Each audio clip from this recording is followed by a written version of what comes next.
I'm delighted to chair this panel on religion in the law and state. And my guests on this panel are Elham Manea, is an author and human rights campaigner from Yemen. She works at the Political Science Institute at the University of Zurich, specialising in Middle East studies. Her books include The Arab State and Women's Rights, The Trap of Authoritarian Governance, and Women and Sharia Law, and the Impact of Legal Pluralism in the UK. Gina is co-spokesperson of One Law for All. She focuses on the rise of pro-jihadi ideologies within Muslim communities and the status of women in these communities. She was born in Birmingham to Pakistani Muslim parents. She first became an active human rights campaigner when she spoke out about her experience as a divorced lone parent. Imad Iddine Habib is the founder of the Council of Ex-Muslims of Morocco, the first public atheist organisation in a country with Islam as the state religion. He is also a co-spokesperson of the Council of Ex-Muslims in Britain. He has been threatened as an apostate for his beliefs and his activism, and the Council of Ex-Muslims of Britain have declared May the 15th as International Imad Day to highlight his case. Gina Sankari is a Polish secular atheist and feminist activist with whom I have had the pleasure of working together on campaigns to promote abortion rights in Ireland and Poland. She is an organiser of the yearly Atheist Days in Warsaw. She is Vice President of the Atheist Kazimierzyński, hope I got that right, Foundation in Poland. She also co-founded the International Association of Free Thought. Pragna Patel is Director of Southall Black Sisters, which campaigns for black and minority women facing gender violence. She also co-founded Women Against Fundamentalism. She has written extensively on race, gender and religion, including citizenship, whose rights, faith in the state, and shrinking secular spaces. Savin Bapir Tardy is a lecturer in psychology at the University of West London and a counselling psychologist for the Iranian Kurdish women's rights organisation.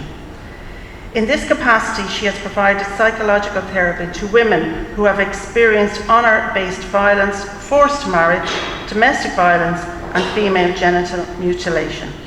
So we will get the panel started, and I will just ask a few questions of the panelists, and then we will go to questions. I'd like to start by defining the problem.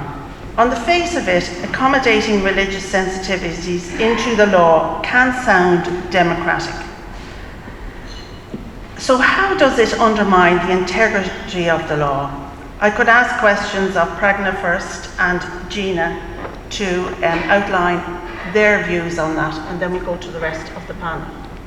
Thank you very much, Jane. On the face of it, accommodating religious sensitivities in the law can sound democratic. My experience is that it is anything but democratic. Having worked on the issue of religious fundamentalism as it manifests in the UK and its impact on some of the most marginalised and abused women in our society, I have cause to worry about the increasing encroachment of religion in the law. There are two reasons why we cannot view this development as democratic. One is that we have to understand that the establishment and entrenchment of religion in the law, whether it's in the very fabric of the formal legal system, or whether it's setting up bodies parallel to the legal system, the entrenchment and establishment of this development is a fundamentalist project. It is part and parcel of the way in which fundamentalists are envisioning law to make it compatible to the most regressive, the most fundamentalist and discriminatory interpretations of religion. If we look at the establishment, certainly of Sharia councils and Muslim arbitration tribunal in the UK, these bodies were established following the Rushdie affair in 1989, when space opened up as a result of state multicultural policies to give religion more space or a seat at the public table. But the people who grabbed that space were the most progressive, fundamentalist, or ultra-conservative forces. And they set up these bodies. So one of the things that we have to get better at doing is understanding who set up these bodies, for what purpose, and to what end, and who gets affected along the way. So for me, the problem is that the accommodation of religion in the law is a fundamentalist project. It is part of a fundamentalist vision that fundamentalists want to realize. The other problem is that the whole purpose of this project is to undermine the principles of democracy, democratic governance, and equality and human rights principles. And they do this by rejecting so-called Western secular laws. I should state right now, and clearly and emphatically, that there is nothing Western about human rights principles and the human rights vision.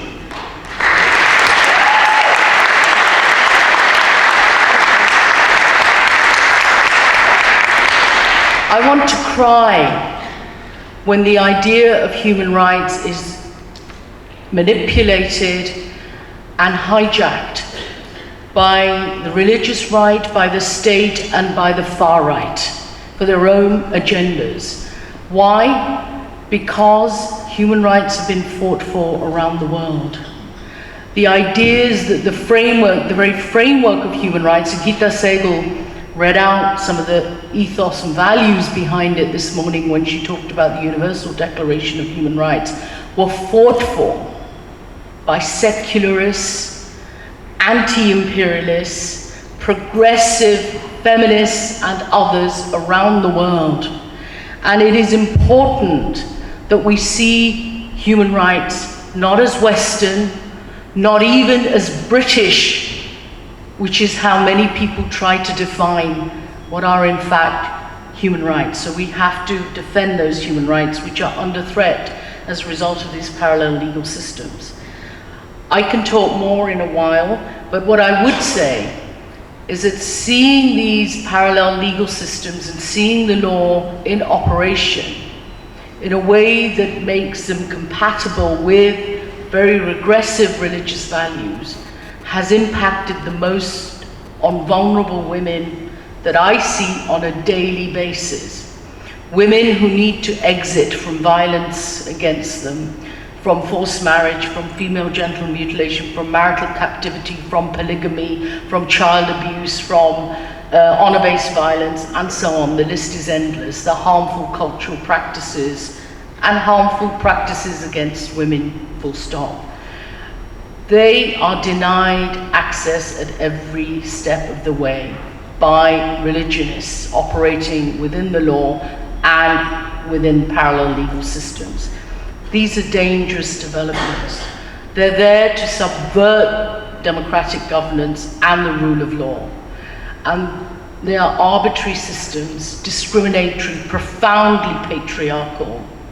And what they seek to do is inculcate women and those who dissent back into a very regressive religious value framework, and to prevent and suppress dissent and freedom of expression, freedom of movement, prevent the right to assert the right to life, the right to education, the right to marry, the right to choice in marriage, and to exit from marriage, and so on.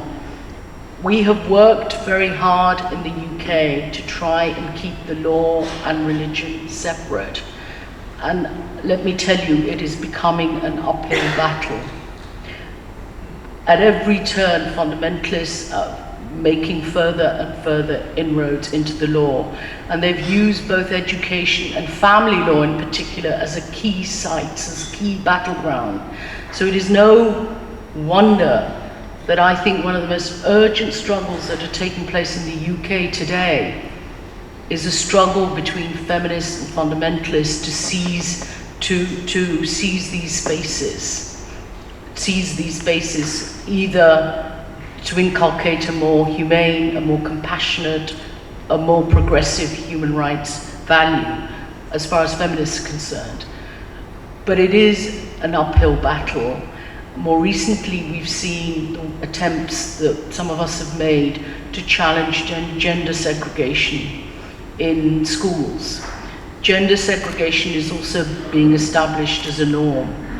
And if we're not careful, and if we do not remain vigilant, and if we do not challenge these encroachments, we will be party to a reordering of a social order based on very fundamentalist gender norms, a new order, a new legal order that will be profoundly patriarchal, profoundly misogynist, homophobic, and anti-human rights.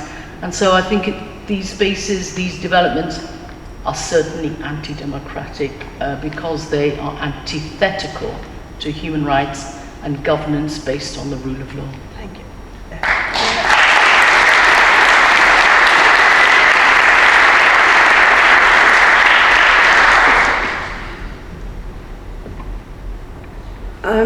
I was raised in Birmingham at a time where nobody asked you whether you were Muslim or not. I never saw the hijab.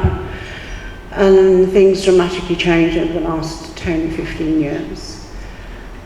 And one of the things that Pragna hit on was definitely what was happening, and Richard Hawkins did, and Mr. Grayling did, and it was about keeping religion away from schools, out of schools, and I absolutely go with that because of what I see in Birmingham. Just recently, I'll give an example of how they use or infiltrate our institutions to implement their idea of Islam. A couple of months ago, there was a councillor in Birmingham, and I read a post of his on Facebook saying, I have been down to this Catholic school and I have demanded that they change their school policies so that a 4-year-old can wear a hijab. And I thought, what is he talking about? And this gentleman was a councillor and also part of the cabinet of equality, so he had a lot of power over women's organisations, schools, etc. Yeah, they'd given this man a lot of power. So he was going to use it. I put a tweet up. I didn't realise how powerful social media can be. And I put a tweet up saying, well, there's nothing in Islam that says a little 4-year-old has to wear a hijab. This is just patriarchal control. This is what they're trying to do. They're trying to control us from the beginning at school, in British schools. So, in the Birmingham Council meeting, he said it was just a storm in a teacup. The Brum leader accused people like me of being Islamophobia, and this is, just anti-Muslim hatred sort of thing. Then Dame Casey stepped in. She was a lady who did the report for Cameron on what was going on in Birmingham with the Muslim community. She stepped in because it had a lot to do with, this is similar to Trojan Horse, where men in suits were trying to Islamise schools. And he was a councillor with a lot of power. The point I'm making, well, he stepped down. He stepped down, thank God. He lost his £40,000-50,000 salary. He doesn't like me anymore. I don't really care. No, I don't care, because I can be called, people like me are always, right from the beginning, we've been called Islamophobic or, anti-Muslim hate when we speak up about these things. But there is nothing in Islam that says a 4-year-old needs to wear hijab. It is abuse. It is a form of trying to control little girls to make them think that that's your identity, that's who you are, and you're segregated right from the beginning, from primary school. That's happening in Britain today. You go down into Birmingham, I can only talk about Birmingham, and there's so many primary schools, and little girls are wearing hijabs in school, and they come on national TV, and the teachers will say, oh, they just take it off, and then they put it back on again. It's not forced. But the same girl in 10 years' time is going to say to you all, it's a choice, when it's never been a choice, because nobody has ever done anything about it. The Islamic feminists in Birmingham, they get so much funding, nobody has done anything about it. The point is that these people have the government of the ear, the ear of the government, and they always have, right from the beginning, even organisations like MCB. I mean, there was a time we were just British Pakistanis, Hindus, Sikhs. Well, nobody asked you what your religion was, and suddenly we were just put into one box because the Muslim Council of Britain had the ear of the Labour government at the time and said, no, we're all Muslims. And we didn't realise that 10, 15 years ago about what was happening, because they were all, jihadism, Islamism was 10, 20, 30 years ahead of us before we realised what was happening, when our identities were changed, when little girls had started to wear the hijab, or women were suddenly wearing the veil. So I don't see anything, what I see actually is them using our democratic systems, our British values, has their values, simply to implement and Islamise British schools. British children are absolutely against religion in schools. I never thought I'd ever say that, because I went to a Christian school myself, but I didn't have any issues. My mother had no concerns about the school I went to. It was a totally different Britain than what it is today. Today, the same schools where you've got more Muslim children, and then the teachers are Muslim, then the whole community is Muslim, your nurses and doctors are Muslim. These kids have never seen anybody, they've never met a Jew, they've never met a Christian or a Hindu, even a Hindu or a Sikh in these areas, because a lot of people have left. So this poison that we're talking about of jihadism and Islamism, it starts with our children, and it's something I've been really concerned about, because, if we really want to fight this ideology, we really need to start looking at the schools and what's going on with little children. I mean, we still have a problem with mosques where the imams are not even police checked. We're just left open to abuse. Nobody's really giving a damn about the little girl in a hijab. Does she want to wear it or not? I came from a family where we didn't even know what the hijab was. We were never told to wear anything. But had I been, and the headmaster had asked me, Gina, do you want to wear a headscarf? Do you want to wear a hijab? I would have said no. But we're not asking children, because suddenly it's not, we don't seem to care about little girls. But the whole point is that this ideology that we all talk about, it starts with controlling us, Muslim women, Muslim children. It starts with controlling females, and it's starting with little girls in schools. And there are powerful men in suits doing it. I mean, I call it mullaism in Birmingham, because that's how it all starts. It's these powerful men who are saying, this is our religion, this is the way it goes, and you need to address this. MCB wrote a 70-page document on how Muslim children in this country should be treated. That is exceptionalism. So that's what's carried on. Everybody thinks little children, little Muslim girls, little Muslim boys, they're an exception, they're different, they're not like the rest of us. When actually that's not true if you ask the children. Okay. Thank you.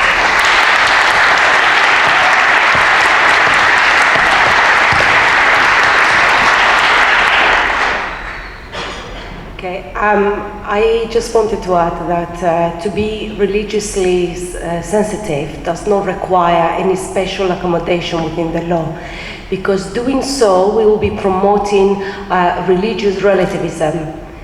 This means that undermining democracy and promoting prejudice and inequality.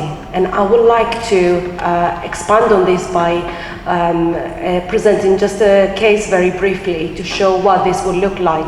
I work with a number of women who have been victims of honor-based violence, forced marriage, female genital mutilation.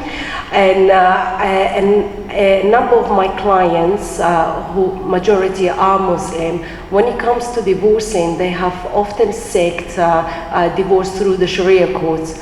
A number of these women have reported that when going there and explaining the forms of abuse that they have experienced, which include psychological, physical, financial, including sexual forms of abuse, more specifically rape, they had been not advised, but they have been ordered to return back to their husbands, because divorcing is shameful. It will bring shame to the honor, to the name, to the honor of the family, and often in the middle of this there are children as well, and making the woman go back in these abusive relationships will mean taking the children back as well. So instead of safeguarding for the safety of children and protecting vulnerable women are encouraged to return back, because in the name of honor, and often the phrase they use is haram for the children to grow up without a father. There have been other cases where, even very recently, of a woman who disclosed to an imam that she wanted to divorce her husband because her husband was sexually abusing her daughter. The imam said to her, "You must not discuss this with anybody, because it might make it difficult for your daughter to later marry." Thankfully, this woman had already informed social services, and this is very few of the cases. And I am talking about women who have experienced a number of traumatic experiences, women who suffer from severe mental health issues as a result of those traumatic experiences, and more recently, the cases of women who they perform exorcism, because I'll be more specific. One of my clients had escaped her country because she was facing a prison sentence because it was suspected that she was having an affair, and she wasn't. And she had also witnessed her sister to be killed in the name of honor. On her way to the UK, she was repeatedly gang raped for a period of time. This woman suffers from severe post-traumatic stress disorder. One of those symptoms is reliving the traumatic event. So she relieves that event of being raped. And for her to make sense of it, she explains it as being possessed by evil spirits. Her refuge worker took her to a mosque because the client requested it. The imam performed an exorcism, and when she told the imam what had happened, the imam told her, "What happened to you was not halal. And this happened because you have left your husband. So in order for you to feel better, you must put this oil around your neck," because she was experiencing panic attacks and she couldn't breathe. So they told her that this is the evil spirits that are possessing her body and are basically raping her because of what had happened, and she's basically evil, and that he prescribed her a number of times that she must pray, and she must do it properly, she must not take medication, she must not seek therapy, because taking the medication will make her go crazy. And these are very few of the cases, and it goes on. I'm not going to take more time. Okay, cool.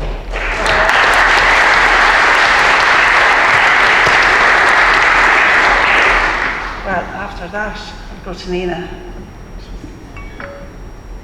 Poland is a perfect example of how religion undermines, or maybe more, destroys democracy.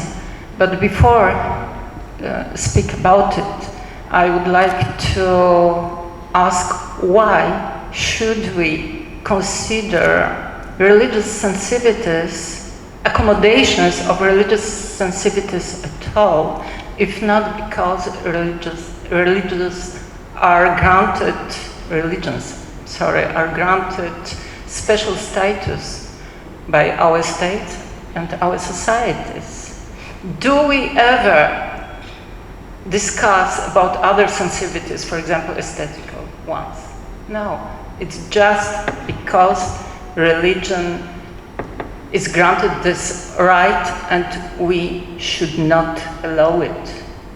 And I started to speak about example of Poland. I have bad news.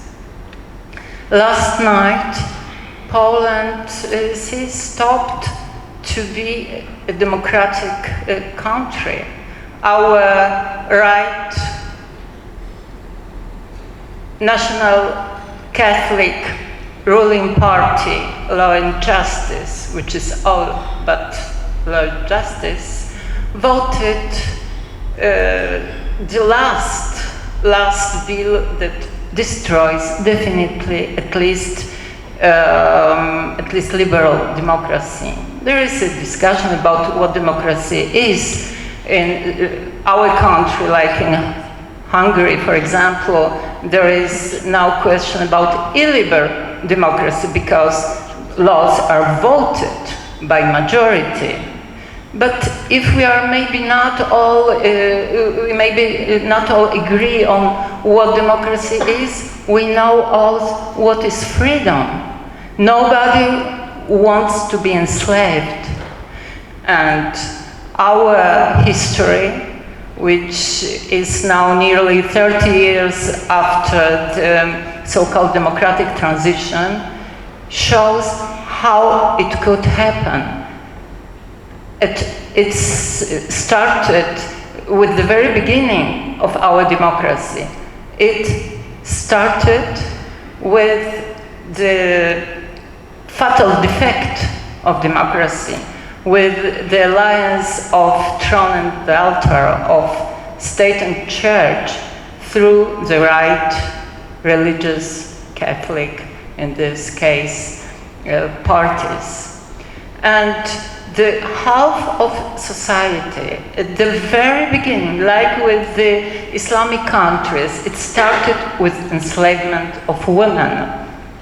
One of the first bills were to limit women's rights, women's reproductive rights, right to abortion.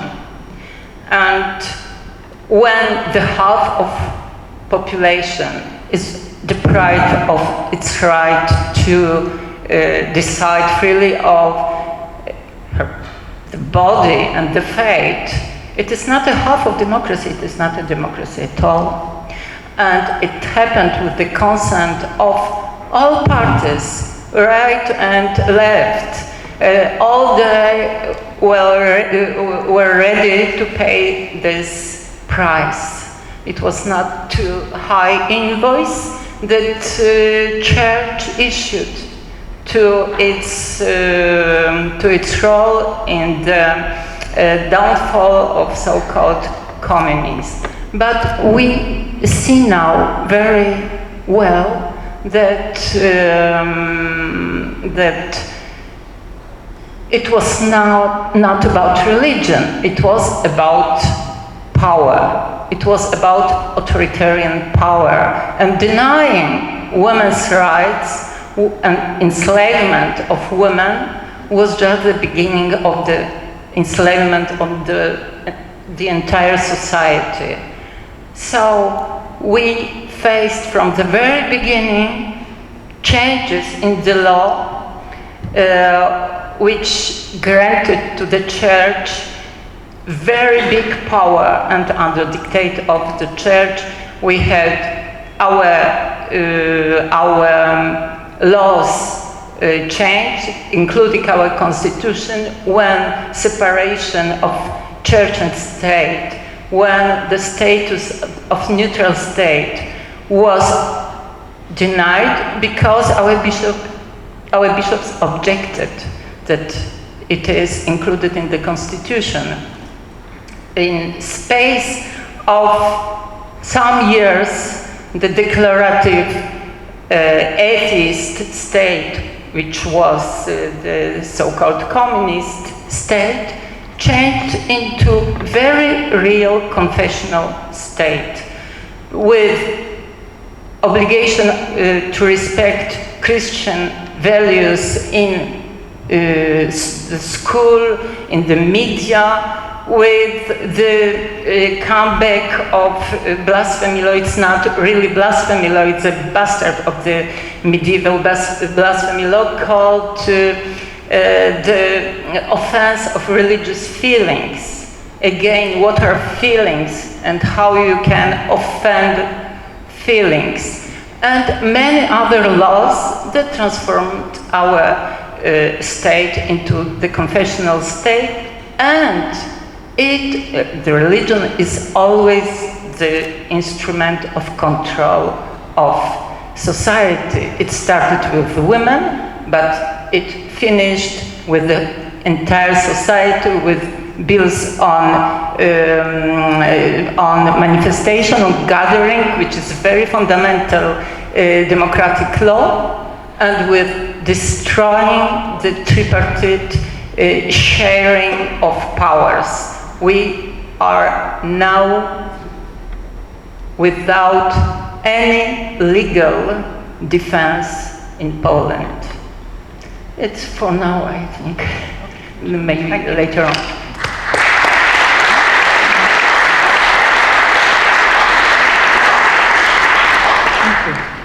I'll just pick up where you left. You see, democracy had its own seeds of destruction. We see that in Poland.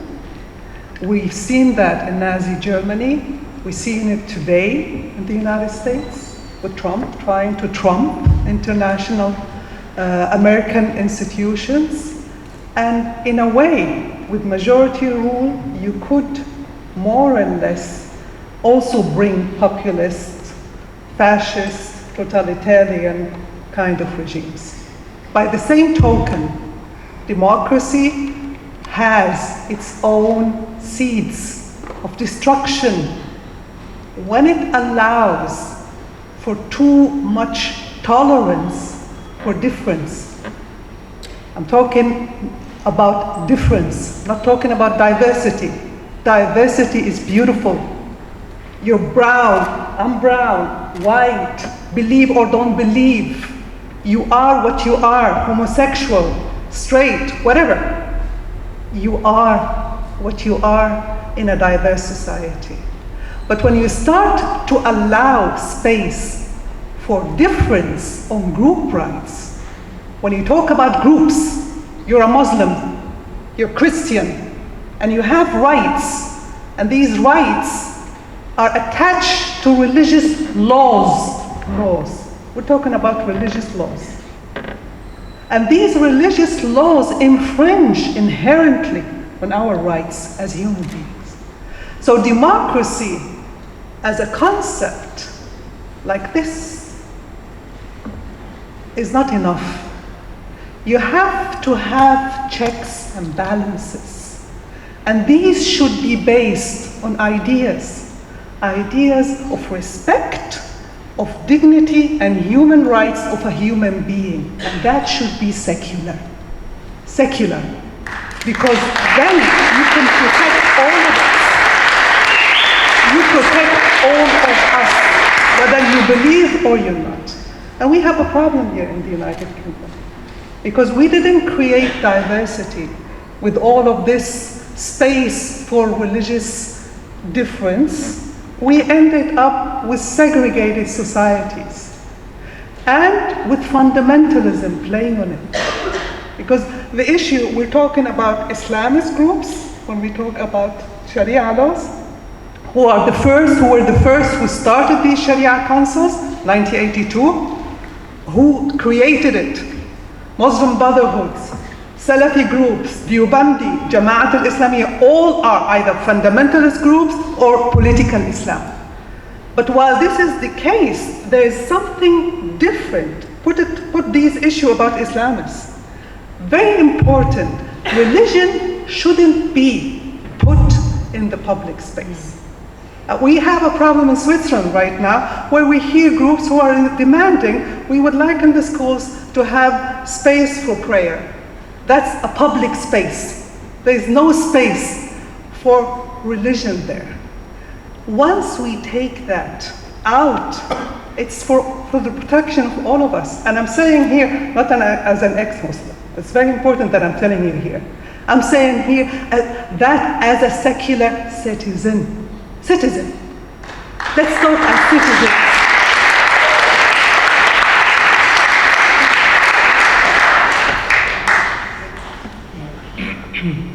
Well, I don't have a lot to add, but I'll just give an example where I'm from.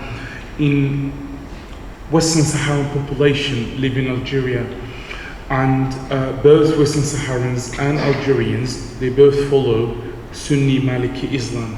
It's the same school, the same reading, the same Quran, the same theology, but still in refugee camps, Sahrawi women have to go to Sharia courts in those camps, and they don't go to Algerian courts. And that shows it's all about control. You don't have to have a different religion or different sect to have religious conservative people, to have Islamists trying to control women and put Sharia courts.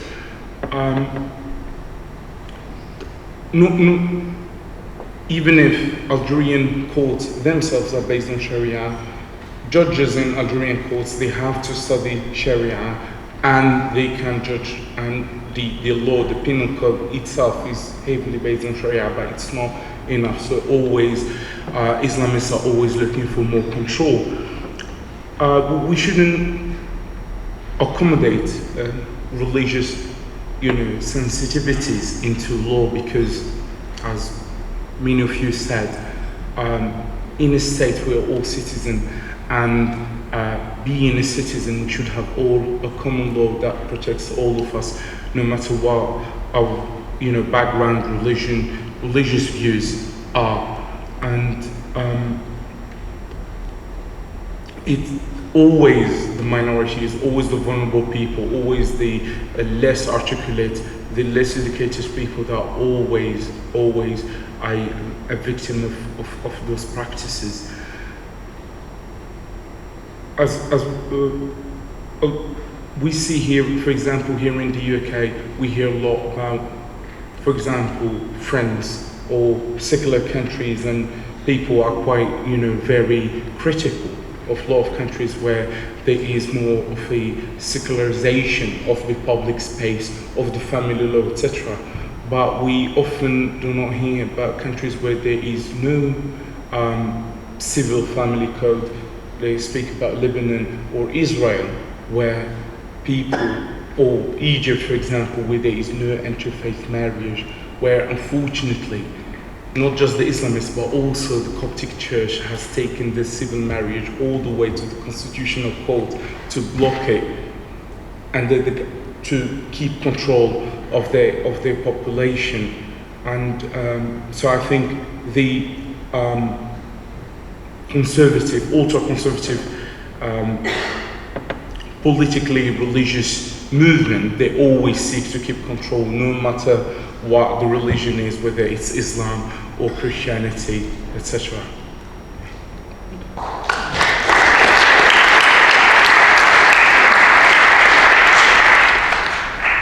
I'm just reminded that about a week ago I was at the UN, and when Pakistan was up before the UN and the Human Rights Committee were talking about the tyranny of the majority, that democracy is not based purely on the views of the majority. It is based on how majorities treat minorities in their country. So on that note, I'd like to ask the panel, what different strategies do we need to defend the integrity of secular laws in democracies and to promote it in theocracies? I will start with Elham. Okay. To you again. Oh, thank you. What strategies? Strategies. What can we do to promote secularism in democracies, which it is getting attacked now, and what can we do to promote it and to hold it up as an ideal based on human rights in theocracies? One strategy is to show how this idea is for the protection of all of us. It's as simple as that. But the way I do it when I write in Arabic, and I write on a regular basic, every week actually, a column in Arabic, I usually make sure to show how religion in Arab-speaking Middle Eastern and North African society is being used as an instrument. And in that I agree with the speaker in the morning, Ms. Amina. She was really very clear about how there are certain structures. So it's very important for us to see how these structures are working. When I worked for the book The Arab State and Women's Right, The Trap of Authoritarian Governance, I went to several Middle Eastern countries with the idea religion is a problem. Religion is a problem. But then I came out of that research, of that field work, with a different approach. Yes, religion is a problem, but why is it still relevant? And once you frame the question in that way, you realize there's a political function for it. And once you see the political function of it, you will also realize who's benefited from it. So there's an article that I wrote about the political function of blasphemy laws in Iran and Saudi Arabia, in Pakistan. And here you see how political Islam, fundamentalist Islam, working together with the political elites. And they are trying to more or less mainstream a certain reading of religion in order to gain power. It's about power. So one strategy is to show the political function of it. It's to show how it's part of a certain kind of structure of systems. And another one is basically to show whatever, I'm talking again about the region where I come from. I come originally from Yemen. Is always to bring examples from other countries. My second country, I'm also Swiss, allowed women to vote in 1971, changed the family law, which was really horrible, 1988. And I always show how religion was used as well as a justification for that discrimination. So if they can change it, we can change it.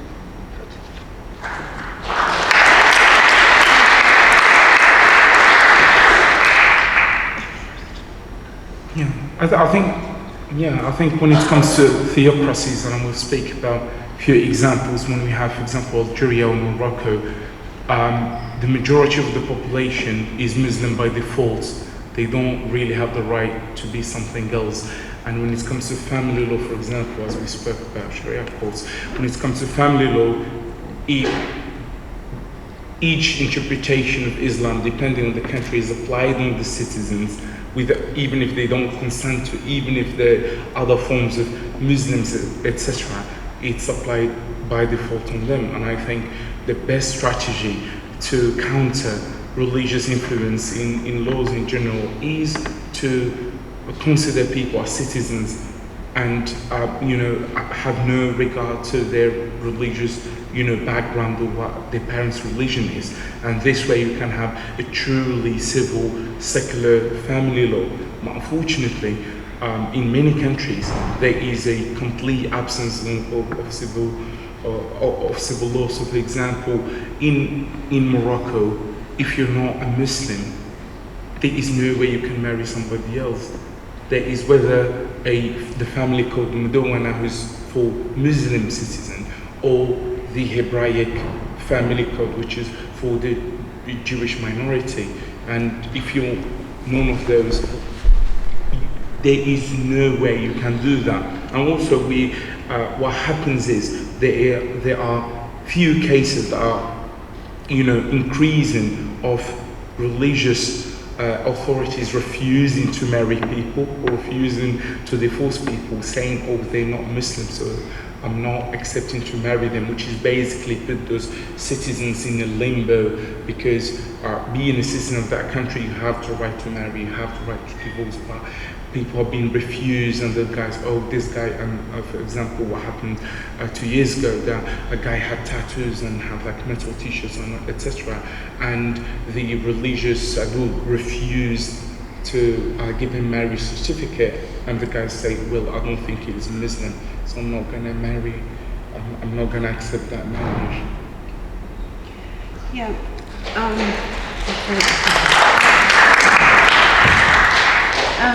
With the coalition of One Law for All, which consists of Pragna and Elham and Diana Nami and Mariam, I'm sorry if I miss your name, but there's a group of us women, Muslim, Indian, Asian women, Iranian, Kurdish, and we've come together to fight Sharia courts, is what I'll use the word, Sharia courts in this country. Because it was a Sharia review which sort of passed the nation's mindset, and a lot of people didn't realise it was going on. And we did a lot of work and a lot of research to put forward to the committee, etc.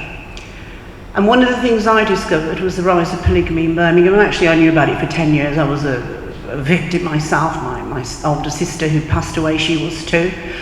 And what I realised was it was just normal now, polygamy, you know, it was very much authorised by the mullahs. They had no problem. They're telling you to ignore secular law, and they're just focusing on the nikah, the Muslim marriage. That's more important than anything else. So what we have now is hundreds of women who are not protected, and then it's a vicious circle. So when they want a divorce, they have to go to a Sharia court. And I can tell you now, it's just a business. They don't give a damn about Muslim women. I know that from my own experience. It is just a business. They earn between £200 and £400 charging Muslim women for a piece of paper that is worth nothing. It's not even recognised in Pakistan or Morocco or any other country. It's not even recognised. But as Pragna was saying, it is. It's parallel laws that are being implemented in the communities, and people are believing, oh, this is Islam, and they're all going to the mullahs, and every single mosque has a Sharia court or room or whatever they want to call it, where they all sit together and they charge women. They don't charge men. That's the inequality there for you right there and then. They won't charge men for a divorce. They only charge women because it's women whose husbands are... That's one of the reasons I ended up there. They take on another wife and you want out. So it's a vicious circle. On the one hand, they won't stop this practice. They've promoted it by telling Muslim men, it's your right. In fact, there was a very interesting conversation on radio once between Mariam Namazi and a mullah who was very respected from Oxford, and it was a panel. And Mariam, God bless her, she went on and she said, well, what about the men who can have 4 wives? And this imam, this mullah was pretty calm before, suddenly he went into a frenzy. Are you going against the word of the Quran, he said? Are you going against the word of God? Well, you know, Mariam, she's really cool, and she went, it's against the law of this country. We're about the women who are being abused. And because the women who are being abused are legally married. These are legally married women, and their husbands are taking on second wives, and no one's doing anything about it. And this mullah went into a little frenzy. He couldn't say anything else. He just thought, here she comes again, spouting anti-Muslim hate, which it wasn't. And I was surprised at how many Islamic feminists supported this mullah. Because suddenly someone put a tweet up and said, oh, Mariam Nazi is, anti-Muslim hate. This is all hate. How can she talk about a mullah like this? And I turned around to this so-called Islamic feminist and said, well, how can you call yourself a feminist if you're going to support a mullah or these men who run Sharia councils and they promote polygamy? How can you say you're a feminist when you're going to support the practice of mullahs when they're talking about polygamy, or when they're talking about name something else, the Sharia courts basically, everything about this is your right, this is your duties as women. This is what they do, they discriminate against women. Okay. That's the bottom line.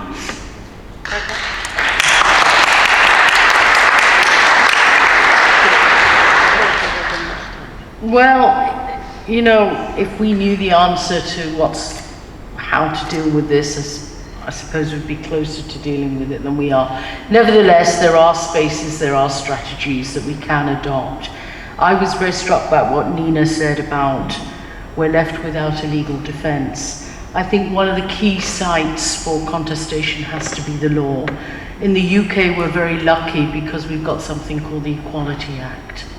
And to be honest, I think it's the only thing that stands between us as minority women who are in the front line of the threats that fundamentalism poses, and fundamentalism, that what stands between us is the Equality Act. While we're lucky enough to still have it, we have to use it. So I am very interested in bringing legal challenges. It's about demanding state accountability. This isn't just about battling fundamentalism. I think we have to remember that this is also about demanding state accountability. Because the state colludes in all of this. The state is implicated in the way that it promotes these power brokers, these mediators, these gatekeepers, and allows them to construct faith communities or communities, and allows them to frame demands coming from minorities, which never include the interests of the most marginalized. So it's really important to use the law while we still have it, while we're fortunate enough to still have it. But there's another important battle, and that isn't just at the level of the law. It's also about challenging austerity. Because what we are witness to around the world is a privatization of justice and a privatization of services. And who fills the vacuum when that space is created? It's not the progressive left. We can't assemble more than a few people together at any one time, this meeting accepted. But it is the fundamentalists and the regressive and the ultra-conservative forces who are able to fill the vacuum. So it is important to fight the austerity measures that allows privatization of justice, that allows these fundamentalists to get hold of the law and to get hold of and define what is justice. So we have to challenge austerity measures too, challenge the way in which the welfare state is in retreat, because the vacuum that's created is part of that bigger picture of fighting fundamentalism. And thirdly, we need to make better coalitions. We need to form the coalitions, echoing something that was said earlier today, between different groups of marginalized and oppressed minorities who face injustices on a daily level. And it is only by coming together and forging a more progressive politics that I think we're going to win the wider battle against religious fundamentalism. On that note, can I...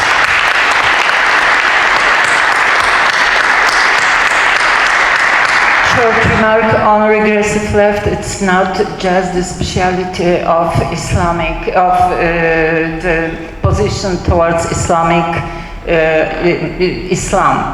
The same we faced in Poland, and when the left dissociates the social and ideological, I mean, among others, secularism, if the left dissociates it, it fails, because the populist right hijacked the social claims, and it's over. What happened in Poland we don't have left. Now, strategies. I'm an activist. I will not speak about the big strategies, but I will speak about mobilizing social protests, and it could be done, and it can have an effect. We faced it in Poland, for example, with Black Monday, a very big protest of women. Our organization, and I am personally member of the committee, let's say, for women,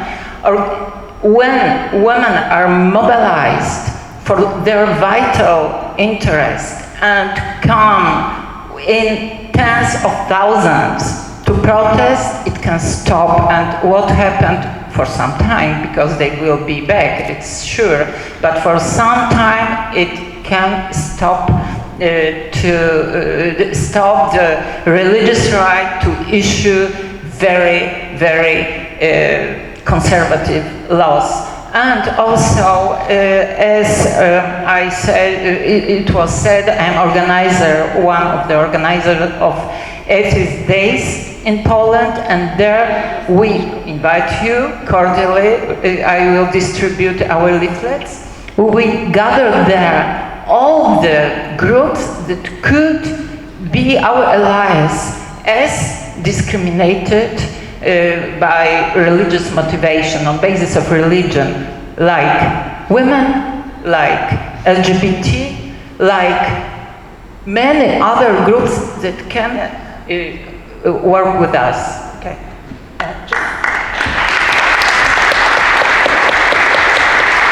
Savin, we'll just finish off on that and we'll go to questions.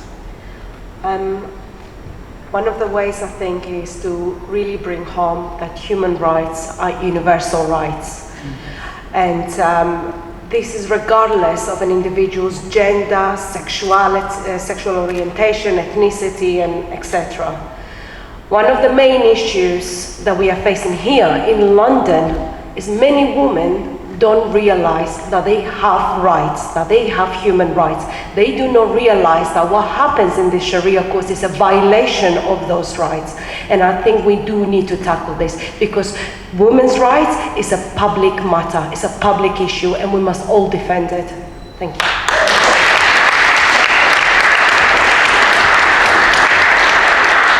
Okay, I'm going to hand over to the floor for questions. So can you put your hands up?